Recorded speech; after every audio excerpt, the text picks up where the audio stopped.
Guys, and welcome back to another video. We're going to be having a look at the server rack again today and the changes that we made. We've made a few changes. We were looking at Hyper-V. Unfortunately, that didn't work out too well for us, so we went back to VMware ESXi. So let's get this tour started. So at the top we have our Virgin Media connection. It currently provides 500 megabits down for 50 megabits up. That currently winds up here on the MikroTik. This is the MikroTik RB1100 AHX4 that does all of our core routing, NAT address translation for public IP addresses.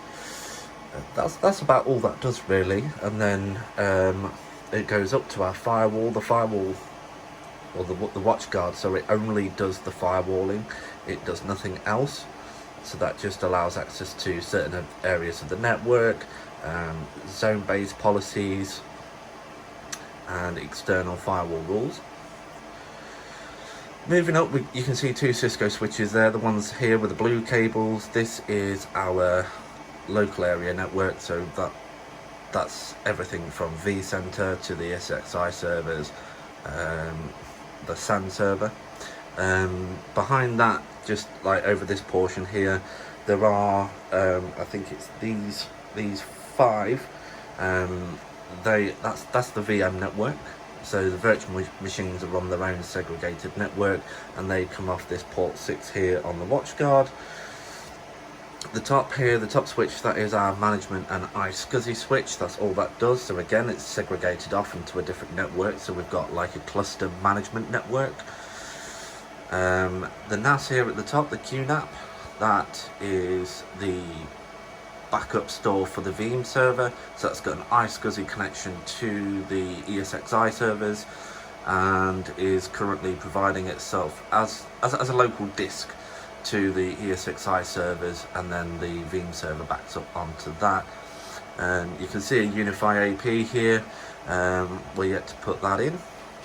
So then moving down into the rack, we've got a Dell PowerEdge T110 or 110, whatever you want to call it.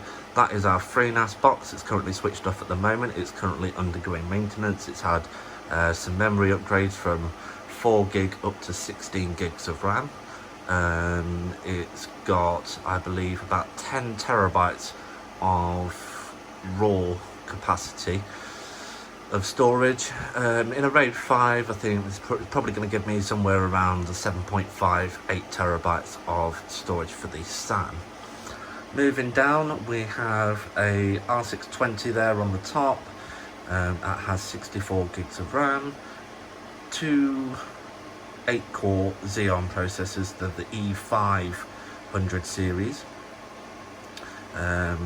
It's got a 256 gig SSD in it. And that's currently running 2 domain controllers and the vCenter server appliance. That's all that's doing, nothing more. Then moving down, we've got 2 PowerEdge R610s. They have 128 gigs of RAM each, 2 hex core processors, 8 gigabit NICs in total, so 8 1 gig NICs. So we've got 2 for the management, 2 for the VLAN, 2 for iSCSI, and 2 for the cluster management network. And then we have the UPS, which is currently providing power to the entire rack. So that, yeah, that's the rack, and that's where we're going. Eventually I'm going to be looking at doing a vSphere tour, so you can see what's actually running on the network, what's going on. And in terms of power, everything's pretty stable and efficient really. I mean, I'm only consuming about 600 watts for the entire rack, so I'm really happy. So stay tuned guys for the next video. I hope to see you in the next one. Take care.